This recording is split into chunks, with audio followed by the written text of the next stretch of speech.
Então, pessoal, boa tarde. Como a Alice me apresentou aí, meu nome é Pedro Henrique. Eu fiz pós-graduação aí no ICB, né? Fiz iniciação científica e pós-graduação aí no ICB. E hoje em dia eu estou aqui trabalhando também com células CAR-T como pós-doc. E hoje eu vim falar para vocês sobre, né, as células CAR-T como alternativa inovadora no tratamento do câncer. Muito foi divulgado, né, sobre a terapia com células CAR-T, principalmente por causa dessa notícia de um paciente com câncer já há 13 anos, né, um tipo de leucemia, é, que com um tratamento com células CAR-T, ele foi curado. Então aqui, deixa eu pôr um pointer, né? Então aqui à esquerda a gente tem uma imagem, um diagnóstico de imagem dele antes do tratamento e depois do tratamento com células CAR-T. Só que essa terapia, né, com células CAR-T, ela vem de um contexto, vem todo de um histórico que eu vou tentar trazer um pouquinho aqui para vocês, tá bom? Então, a primeira questão aqui é como é que funciona e qual é a história dessas imunoterapias antitumorais. A primeira terapia relacionada, né, com as células imunes do corpo, que foi utilizada no câncer, foi a terapia com citocinas. Então, interferons, IL-12, IL-2. Então, todas citocinas que participam de alguma forma da ativação e promoção da função efetora de células imunes, né, como células NK, células T, células representadoras de antígeno. Porém, há alguns problemas dessas citocinas, como biodisponibilidade e alguma toxicidade sistêmica, barraram o amplo uso dessa terapia na clínica.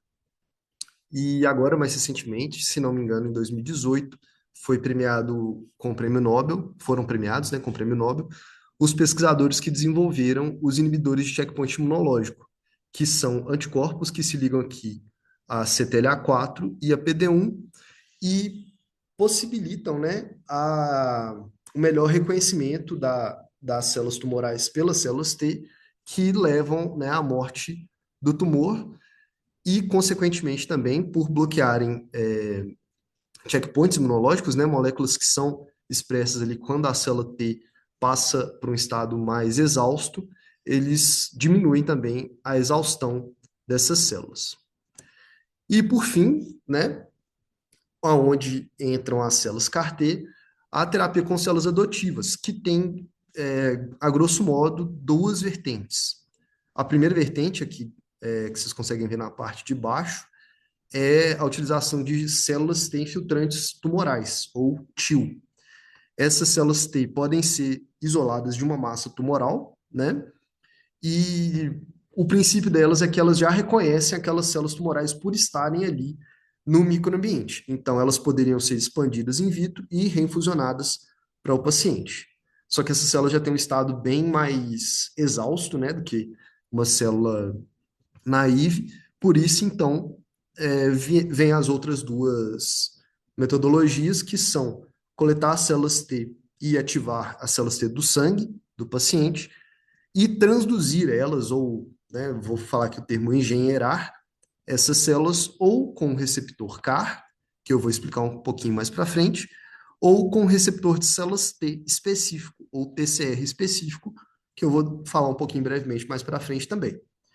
Mas uma vez que essas células são engenheiradas a expressar esses receptores, elas podem ser também reinfusionadas para o paciente e aonde elas vão entrar e reconhecer as células tumorais para matar essas células tumorais. Perfeito? Por último, também temos as vacinas terapêuticas para câncer, né? Então, essas vacinas podem ser utilizadas em casos que os antígenos tumorais já são conhecidos. Então, por exemplo, uma terapia mais personalizada pode ser feita quando uma amostra do tumor de um paciente é sequenciada, são identificados os antígenos que aquele paciente, aquele tumor daquele paciente expressa, e a vacina é desenvolvida de forma personalizada para aquele paciente. Vou falar um pouquinho brevemente também sobre as vacinas mais para frente, tá bom? E aonde, né, que entrou o trabalho que eu desenvolvi aí no laboratório do professor Pedro Guimarães, foi no uso de nanopartículas lipídicas, perdão, para produzir essas células, né? Então, as nanopartículas lipídicas, elas podem ser produzidas de diversas formas, né? Então, um método bastante aplicado é a utilização de sistemas microfluídicos, que tem uma capacidade de formar nanopartículas na escala ali de 100 nanômetros, né? Uma boa eficiência de encapsulação e um ponto muito positivo dessa metodologia é que ela pode ser rapidamente escalonável, né? Então, a gente pode sair de uma escala que se produz ml, né, mililitros, para uma escala que se produz litros aí de formulações, o que foi bastante útil, né, na produção, inclusive, das vacinas para a Covid-19. E essas nanopartículas, elas servem como sistemas de entrega, né, como envelopes, digamos assim, para ácidos nucleicos, seja DNA, RNA mensageiro ou RNA de interferência. E uma vez que essas células, perdão, que essas nanopartículas encontram, né, a célula-alvo, elas são processadas no endossoma e liberam ali seu material, seu ácido nucleico, né, que está encapsulado ali. No caso do RNA de interferência e do RNA mensageiro, a ação deles já é diretamente no citoplasma, então é uma ação bem mais rápida. Já no caso do DNA, esse material genético tem que ser translocado para o núcleo para ser transcrito e o RNA vai ser transportado novamente para o citoplasma e expressar a proteína. Aqui, então, eu vou focar em três pontos, né, do desenvolvimento desse trabalho. E o primeiro ponto foi a entrega de DNA para a produção de linfócitos CAR-T, né, de células CAR-T. Explicando um pouquinho mais agora sobre o CAR, ele é uma sigla, né, para Chimeric Antigen Receptor, ou receptor de antígeno quimérico. Então, ele vai ser basicamente um Lego de diferentes partes de outros receptores, né? Então, a sua estrutura é formada pela combinação do TCR endógeno, né? Eu vou explicar um pouquinho, com algumas estruturas do anticorpo que dão origem a esse receptor quimérico.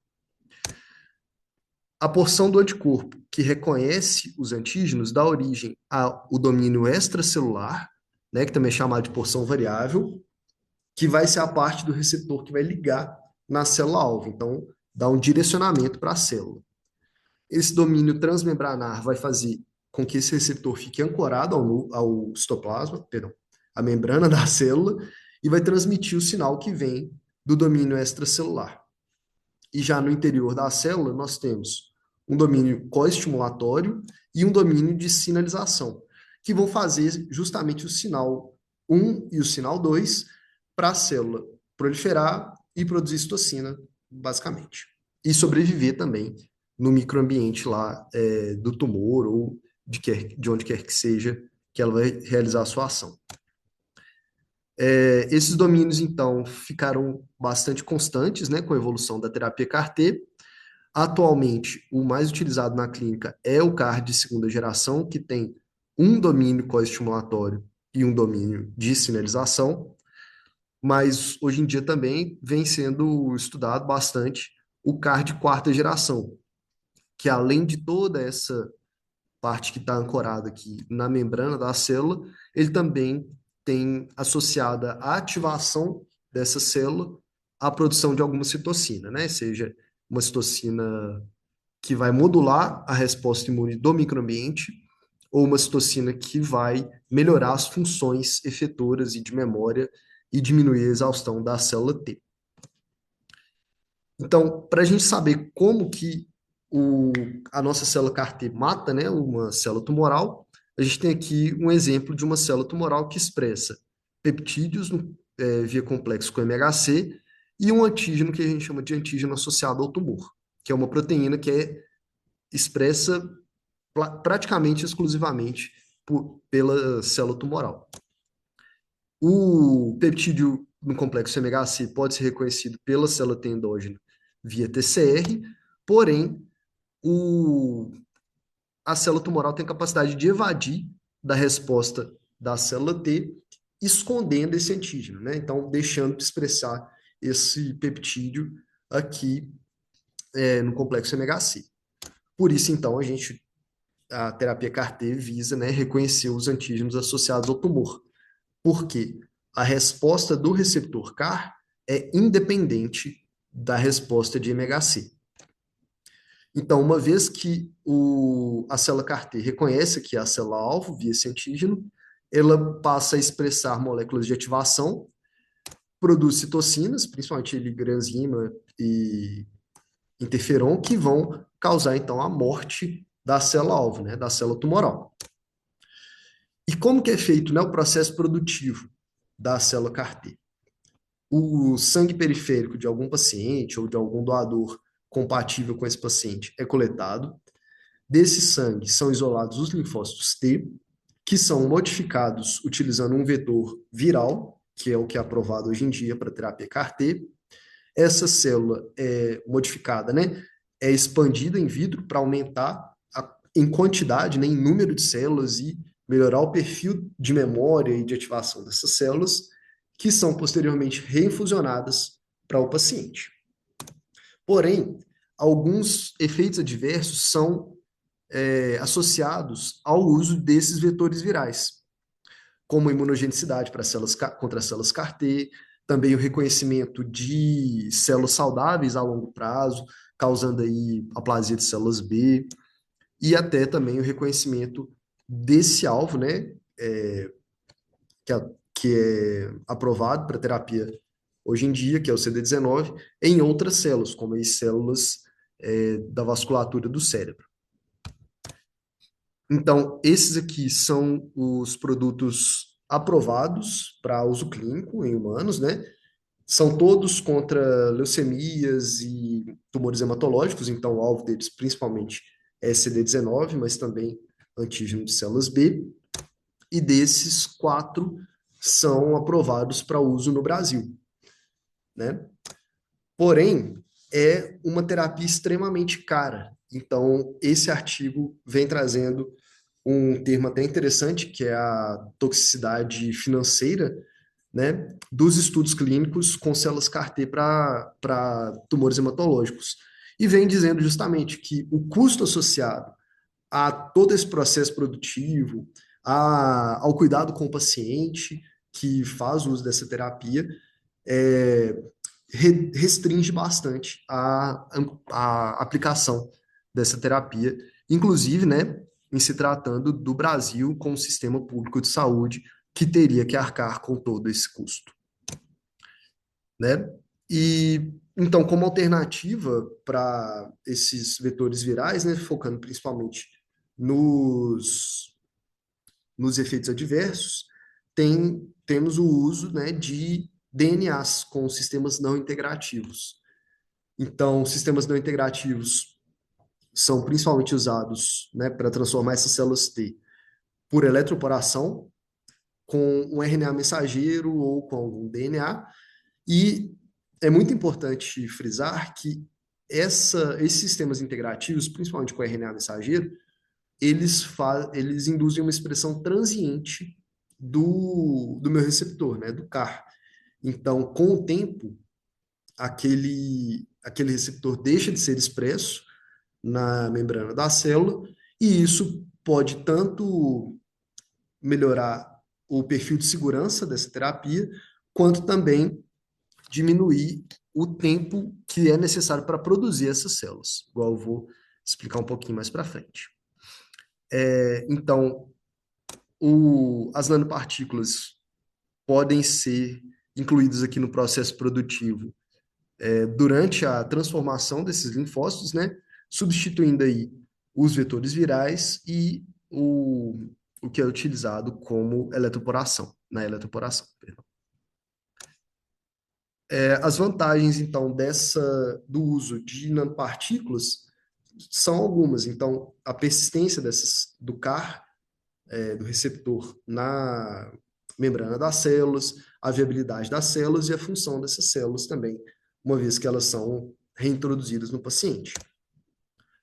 Alguns trabalhos já vêm mostrando como a, a alteração, né, da proporção dos lipídios que constituem a nanopartícula pode melhorar a atividade, perdão, a capacidade de transfecção dessas nanopartículas na célula, e foi o que nós fizemos também no nosso trabalho aí no laboratório do professor Pedro Guimarães. Então, é nesse contexto que está inserido o Labinano no desenvolvimento da terapia com células CAR-T. Esse aqui é o professor Pedro Guimarães, o pós-doc, Pedro Augusto, a pós-doc também Laís e Heloísa, o Alisson, que é aluno de doutorado, e o Gabriel também, que é aluno de doutorado. Esse, esse trabalho foi publicado já em 2023 pelo nosso grupo, foi patenteado, e eu vou trazer um pouquinho aqui para vocês o que foi que a gente fez. Basicamente, nós preparamos, né, nanopartículas lipídicas que são compostas por 4 lipídios, né? Um lipídio ionizável, um lipídio auxiliar, um colesterol e um lipídio associado a PEG, para encapsular um DNA plasmidial.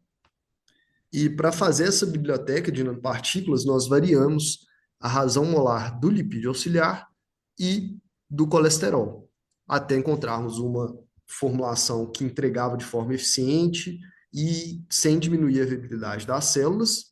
Tá no laboratório. Perdão, acho que está tudo certo.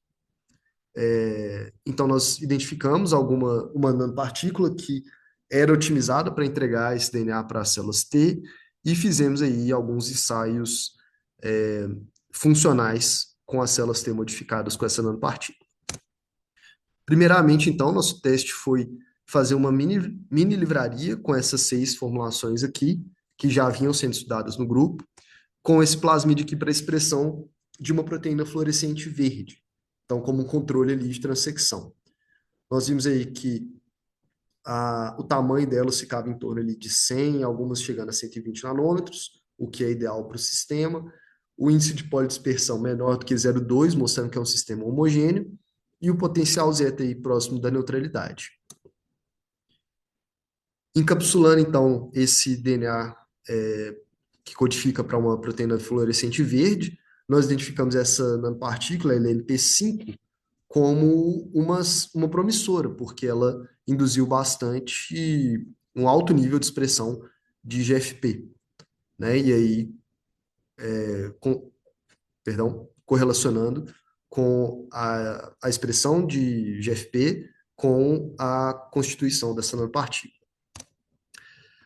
Agora, então, já trabalhando com o nosso DNA plasmidial que codifica para CAR, nós utilizamos essa LNP5 e testamos diferentes doses, vendo aí que a dose de 420 nanogramas era o ideal, e em nenhuma das doses foi observada toxicidade.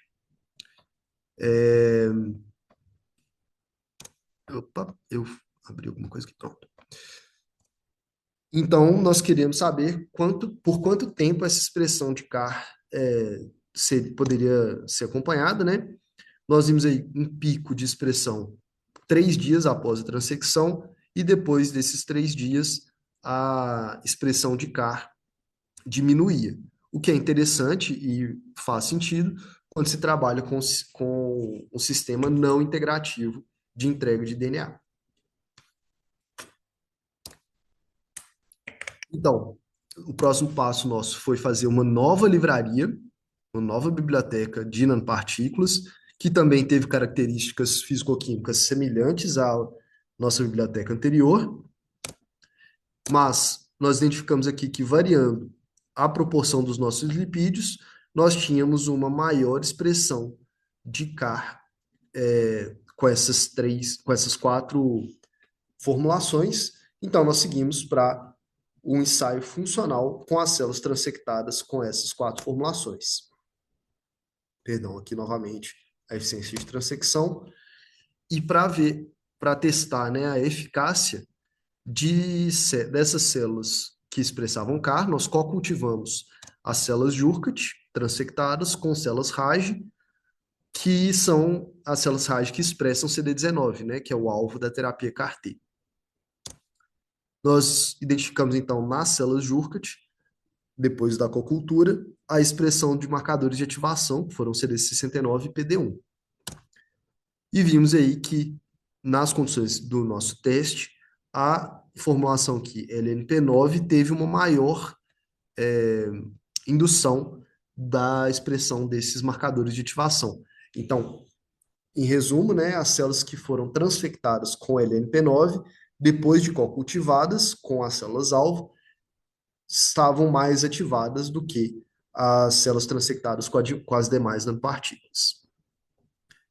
Então, para testar novamente essa ativação, mas agora em razões diferentes de, perdão, em razões diferentes de célula-alvo para células efetoras, nós vimos aí que havia uma relação entre a quantidade de células, né, a razão de células efetoras para a célula-alvo, na expressão desses marcadores de ativação, o que já é bem descrito na literatura. Então, nós conseguimos, com esses experimentos, validar aí que o nosso sistema era capaz de expressar um receptor CAR nas células Jurkat, que servem como modelo de célula T, e induzir a ativação dessas células, o que é uma coisa bastante importante quando se trata de uma terapia com células CAR-T, tá? O próximo passo, então, foi transectar linfócitos primários, né? Então, agora já isolados de doadores saudáveis, com essa nossa nanopartícula. Então, para obtermos, né, esses linfócitos primários aí, nós coletamos o sangue de doadores saudáveis, então de colegas do laboratório, adicionamos esse sangue a um gradiente de Ficol, que é um solvente com uma densidade específica, e depois de uma centrifugação, esse sangue se separa em plasma, um anel de leucócitos, chamado de PBMC, e hemácias. Nós coletamos esse anel aqui de PBMC e dali nós isolamos as células T. E aí garantimos a pureza das células T com um isolamento por beads magnéticas e garantimos aí mais de 90% de pureza dessas células T. Então, depois de transectarmos essas células primárias com a nossa nanopartícula, nós vimos aí que foi induzida a expressão do receptor nessas células sem alterar, né, a viabilidade dessas células. E dentro dessas células que foram transectadas, nós tínhamos aí mais células TCD4 do que células TCD8 transectadas. O que é já é esperado, porque as células CD4 têm um metabolismo um pouco diferente da CD8, então elas são um pouco mais, digamos, sensíveis a essa transfecção. Para testar, então, a eficácia, né, dessas células transformadas, nós co-cultivamos as células T transectadas com células RAGE e fizemos esse ensaio de anexina PI. Com esse ensaio, nós conseguimos diferenciar células normais, células vivas, que não são marcadas nem com anexina, nem com 7-AD, perdão, no lugar do PI, as células em estado de apoptose inicial ali, que são marcadas com anexina, e as células já mortas, né, já passaram pelo processo de apoptose e são marcadas tanto por anexina quanto por 7-AD.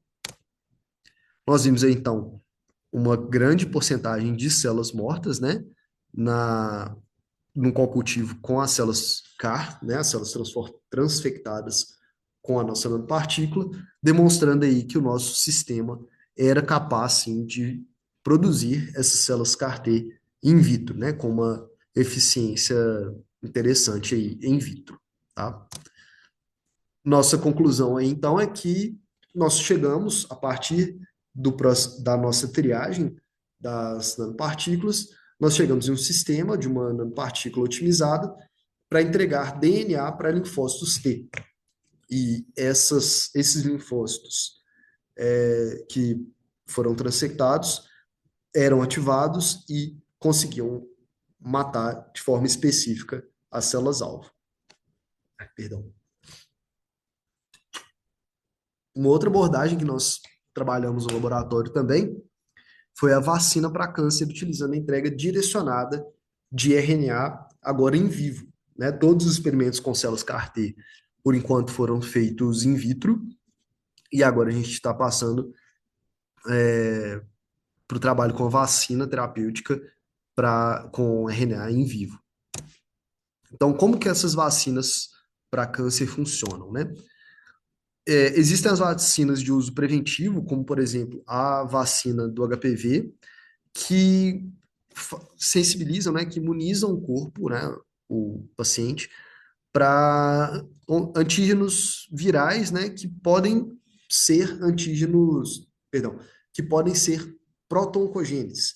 Então, HPV leva a expressão aí de alguns marcadores que podem transformar as células em células tumorais. Então, quando se faz uma vacina para HPV, se gera um alvo naquela célula que pode ser reconhecido por células T. E o foco aí das nanopartículas é servir de sistema de entrega para diferentes ácidos nucleicos. Aí, no caso, RNA mensageiro, que foi o que foi estudado aí pelo nosso grupo, tá? E como que funciona, né? Quando se injeta uma nanopartícula, ela pode ser não direcionada para nenhum órgão específico, mas a gente pode fazer esse direcionamento de forma passiva, mudando a composição físico-química dessas nanopartículas, né? Desses sistemas.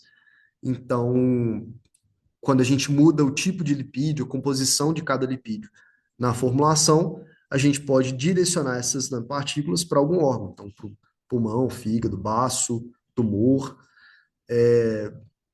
Também podemos fazer, né, um direcionamento passivo para algumas organelas ou para proteínas de transporte, mas o mais atraente, vamos dizer assim, é o direcionamento ativo, no qual a superfície dessas nanopartículas é decorada ou funcionalizada com alguma outra molécula, alguma proteína. Pode ser um anticorpo, um ligante de algum receptor, alguma molécula que vai ser captada por alguma célula específica. E isso faz com que a nanopartícula, ao invés de circular por todo o corpo e ser captada de forma inespecífica, seja mais captada pela nossa célula de interesse. Então, tem alguns exemplos aí de nanopartículas funcionalizadas com peptídeos, com moléculas, como ácido tânico e com anticorpos também, perdão.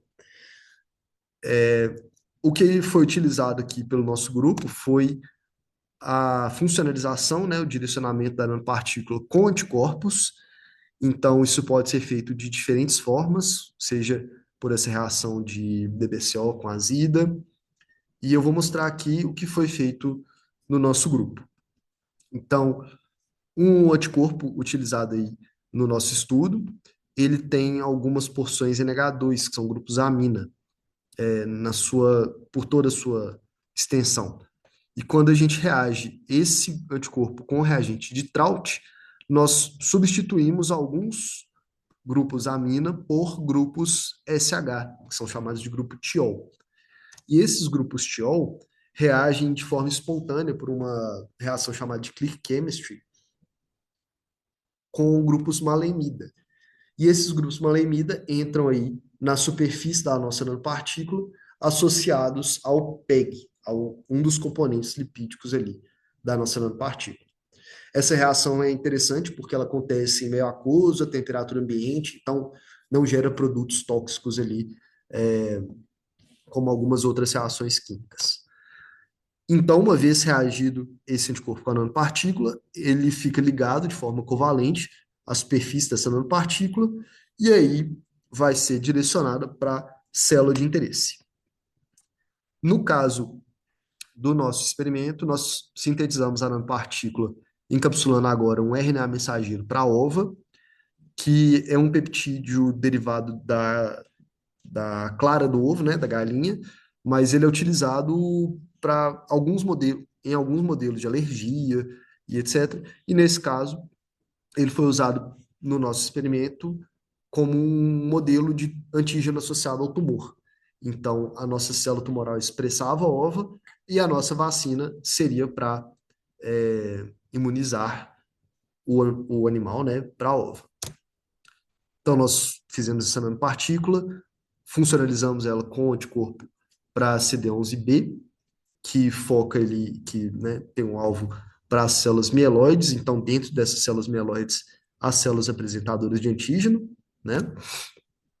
E aí nós caracterizamos essa nanopartícula antes e depois da funcionalização. Perdão. Foi notado aqui, então, um aumento no tamanho e no índice de polidispersão, que são característicos, né, de uma modificação estrutural aqui da nanopartícula e uma diminuição bem significativa também no potencial zeta, que também é resultado dessa funcionalização. Para avaliar a funcionalização dessas nanopartículas, então, nós, nós incubamos BIDs que reagem com esses anticorpos que estão na nanopartícula, e esses anticorpos têm associados a ele também uma biotina, um grupo biotina. E quando essa biotina é exposta a uma streptavidina, ela gera uma cor. Então, esse complexo aqui pode ser detectado por um equipamento, né, que é o citômetro de fluxo, onde a gente detecta a cor associada à biotina desse anticorpo, que está ligado aí, por sua vez, com essa BID. Nós observamos aqui, então, que a nossa nanopartícula vazia, perdão, nossa nanopartícula não funcionalizada, não tinha nenhum brilho associado aí ao anticorpo. O nosso anticorpo sem nanopartícula tinha aí seu brilho, né? E a nossa nanopartícula já associada ao anticorpo tinha também o seu brilho, mostrando aí que esse anticorpo estava de fato ligado à nanopartícula. Então, como que a gente observa se essa nanopartícula está sendo de fato captada por uma célula-alvo, né, específica? Nesse experimento, nós utilizamos células de OS2, que é uma linhagem de células dendríticas imortalizada de camundongo, que expressa aí CD11B. Então, nós utilizamos a nanopartícula não funcionalizada e a nanopartícula funcionalizada, marcada aí com uma sonda fluorescente que se associa aos lipídios da nanopartícula, que é o DID. Então, depois de algum tempo, nós conseguimos observar a fluorescência associada às nanopartículas dentro dessas células. Aqui, então, à esquerda, nós temos a nanopartícula não funcionalizada, com 4 horas ela é bastante captada aí pelas células de OS2, porém, quando a gente funcionaliza essa nanopartícula, no mesmo tempo nós temos uma captação significativamente maior por essas células. E aqui quantificado, a partir de 30 minutos nós já temos a diferença, né, de captação dessas células, e ali com 4 horas já não tem diferença, provavelmente por ser um tempo muito grande, né? Então, nós testamos essa nanopartícula em vivo, para saber se ela induziria um efeito protetor, né, contra esse alvo, contra essa ova. Então, como esquema vacinal, nós utilizamos a via intravenosa com 5 microgramas de RNA no dia zero, repetimos essa dose depois de 5 dias e avaliamos a resposta aí, perdão, a resposta em órgãos linfóides, então baço e linfonodo, e essa resposta vai ser o quê? Basicamente, a captação, internalização e processamento da nanopartícula por células apresentadoras de antígeno, que vão ali expressar o antígeno OVA via MHC. Esse antígeno, então, vai ser reconhecido aí pelas células T e vai gerar uma resposta específica contra a OVA, né? Essa é a ideia da nossa vacinação aí com OVA. 7 dias depois da segunda dose, então, nós injetamos 1 milhão de células B16F10 que expressam OVA, injetamos elas por via subcutânea, e essas células são células de melanoma, então é um tumor já bem estabelecido na literatura, e depois aí de 20 dias nós eutanasiamos e coletamos, eutanasiamos os animais e coletamos os tecidos.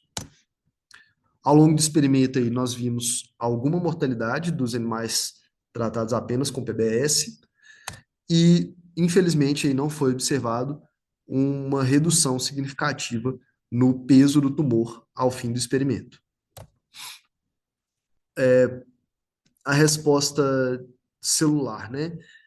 Foi observada aí uma leve, perdão, um significativo aumento aí na frequência de células CD4, expressando CD44, que são células ativadas, né? Essas já as células CD8 expressaram mais algumas citocinas aí relacionadas a, perdão, ao perfil de células efetoras e ativadas contra o tumor, e as células CD4 também expressaram essas citocinas, sendo que os animais que receberam a nanopartícula funcionalizada tiveram uma maior resposta com relação à produção de citocinas do que os animais que receberam o PBS ou a nanopartícula não funcionalizada. Com relação às células apresentadoras de antígeno, nós vimos aí uma maior frequência em células dendríticas, que são as células profissionais, né, apresentadoras de antígeno nos órgãos linfóides. Vimos uma maior frequência dessas células expressando MHC de classe 2, que é o que vai induzir a resposta de células T.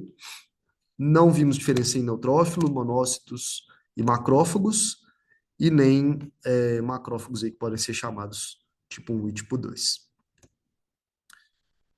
Dentro das células dendríticas, né, não vimos diferença na produção de citocinas, e já dentro dos macrófagos já tivemos uma maior também apresentação expressão de MHC de classe 2, porém sem diferença na produção de citocinas. E toda essa resposta celular que eu estou mostrando para vocês, gente, ela pode ter sido impactada de forma negativa pelo esquema vacinal que foi utilizado. Esse experimento foi um experimento, eu diria, um pouco piloto, porque foi a primeira vez que a gente estava fazendo isso no laboratório, mas já deu para ver algumas coisas interessantes, como esse aumento aí de MHC de classe 2 nas células apresentadoras de antígeno. E o que valeu desse experimento, né, mesmo não tendo os resultados que a gente espera ter, como sempre, foi que foi possível estabelecer uma metodologia de funcionalização das nanopartículas, mesmo com o esquema vacinal um pouco abaixo do eficaz, foi possível também induzir aí a expressão de OVA por via perdão, expressão do peptídeo OVA via MHC nas células apresentadoras de antígeno ali, que captaram mais a nanopartícula que foi funcionalizada com CD11B. Novamente, esse estudo aí foi um primeiro passo, que agora está sendo seguido pelo aluno de doutorado, Gabriel Henrique, e vem alguns resultados interessantes aí no futuro, esperamos, certo? Por último, então, gente, eu queria trazer para vocês algumas novas possibilidades que têm sido estudadas aí no campo das células CAR-T, né? E como eu disse, acho que bem brevemente, as células CAR-T precisam reconhecer o antígeno associado a um tumor. E isso é um grande desafio para se desenvolver uma terapia eficaz e específica contra tumores sólidos, porque a maioria dos tumores sólidos expressa proteínas que também são expressas por células saudáveis. Então, por exemplo, o HER2 é um antígeno bastante, ah, digamos assim, interessante para terapia para tumores de mama, por exemplo, mas também é uma proteína que é expressa por células da mama saudáveis, né? Então, isso tudo pode ser associado também a efeitos adversos, né, de toxicidade da célula CAR-T contra uma célula saudável. Então, não existem ainda terapias CAR-T aprovadas para estudo em humano. E essa tabela aqui tem perdão, alguns alvos que vêm sendo estudados aí em estudos clínicos já para diferentes tipos de câncer, né? Então, mesotelina, B7H3 são alvos bem interessantes que eu, inclusive, venho trabalhando aqui no laboratório que eu estou fazendo pós-doc. E uma coisa interessante que foi publicada há alguns anos, né, pelo grupo da Catarina Reinar e do Hugo Sarrin, foi o uso, né, associado de terapia, perdão, da célula CAR-T com nanopartículas, né? E esse é um estudo pré-clínico, mas agora já está em andamento o estudo clínico dessa terapia, que utilizou a Claudina 6 como alvo. A Claudina 6 aqui é uma imunistoquímica para Claudina 6. Ela é expressa, né, e é muito importante também durante o desenvolvimento embrionário, mas no tecido adulto, ela deixa de ser expressa na maioria dos tecidos. Só que é interessante que no testículo, ovário e no pulmão, e também em alguns outros tumores, como câncer de carcinoma coloretal, o tecido saudável não expressa Claudina 6, porém, quando esse tecido passa pela transformação neoplásica, né, então inicia-se um tumor ali naquele tecido, a Claudina 6 volta a ser expressa nas células tumorais. Por isso, então, o grupo desenvolveu uma nanopartícula catiônica aqui, né, lipídica, que complexa com RNA mensageiro que expressa, que induz a expressão de Claudina, e esse complexo aí é entregue em vivo e captado por células dendríticas que passam ali a apresentar a Claudina 6 para as células que estão circulando, perdão. Então, essas células são transectadas em vivo e quando se associa a terapia CAR-T de alta dose, aqui da linha azul, né? Sem a vacinação, ela tem um pico e depois decai, mas quando se associa uma baixa dose dessa terapia CAR-T, né? Então, uma baixa quantidade de células ali,